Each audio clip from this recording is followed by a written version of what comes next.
Day 3 morning 4:30కి ముంబైలో ట్రైనయితే దిగేసాం. ఇంకా ఆ పక్కన ఏసీ వెయిటింగ్ రూమ్ ఉంటే అక్కడ ఫ్రెషప్ అయిపోదాం అని చెప్పి వెళ్ళిపోయాం. ఫ్రెషప్ అయిపోయి అలా బయటకొచ్చి లోకల్ బస్ కూడా ఎక్కేసాం. లోకల్ బస్ ఎక్కేసి వెళ్ళిపోతున్నాం. ఎక్కడికో తెలుసా? అండర్‌గ్రౌండ్ మెట్రో స్టేషన్‌కి. అండర్‌గ్రౌండ్ మెట్రో స్టేషన్‌లో ఎక్కడికెళ్తున్నామో తెలుసా? ఎయిర్‌పోర్ట్‌కి. ఎయిర్‌పోర్ట్‌కి కూడా ఎళ్ళిన తర్వాత ఒక 2 నిమిషాలు అలా వీడియోస్, ఫోటోస్ అన్నీ తీసుకొని చిల్ అయిపోదాం అని చెప్పి చిల్ అయిపోయి వైబ్ అయిపోయాం. ఇంకా అక్కడి నుంచి నెక్స్ట్ డెస్టినేషన్‌కి వెళ్దామని ఎళ్ళిపోయాం. ఇక్కడ ఒక సెలబ్రిటీ ఇల్లయితే ఉంది.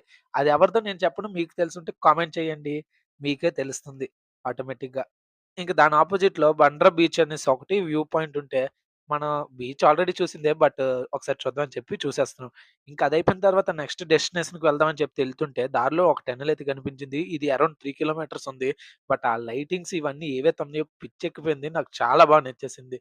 అలా వీడియో తీస్తూనే ఉండాలనిపించింది. ఇంక అదయిపోయిన తర్వాత మీరందరూ చాలా సినిమాల్లో చూసిన రీసెంట్‌గా ఒక 'లక్కీ భాస్కరు', 'జనతా గ్యారేజ్' ఇలాంటి సినిమాల్లో చూసిన మెరైన్ డ్రైవ్‌కయితే ఎళ్ళిపోయాం.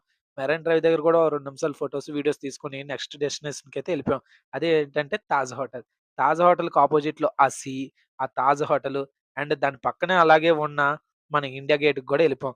ఇండియా గేట్, ఈ తాజ్ హోటల్, ఈ అపోజిట్‌లో ఉన్న సీ ఇదంతా ఒక 10 నిమిషాలు వైబ్ అయితే అయిపోయాం.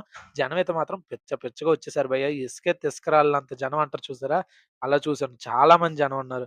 ఇంక బాగా అలిసిపోయామని చెప్పి నైట్ 8:30కి అలా రూమ్‌కైతే ఎళ్ళిపోయాం. రూమ్‌కెళ్ళిపోయి అలా చిల్ అయిపోదాం, కొద్దిగా రెస్ట్ తీసుకుందాం అని అయితే ఎళ్ళిపోయాం.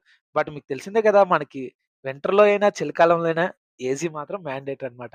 సో, ఏసీ రూమ్‌లోనే పడుకుందాం అని చెప్పి ఎళ్ళిపోయాం. ఎంతవరకు మీరు ఈ వీడియో చూసారంటే నచ్చిందని అనుకుంటున్నాను. నచ్చితే లైక్ చేయండి. మీ ఫ్రెండ్స్‌కి షేర్ చేసి నన్ను సపోర్ట్ చేయండి. Thank you guys.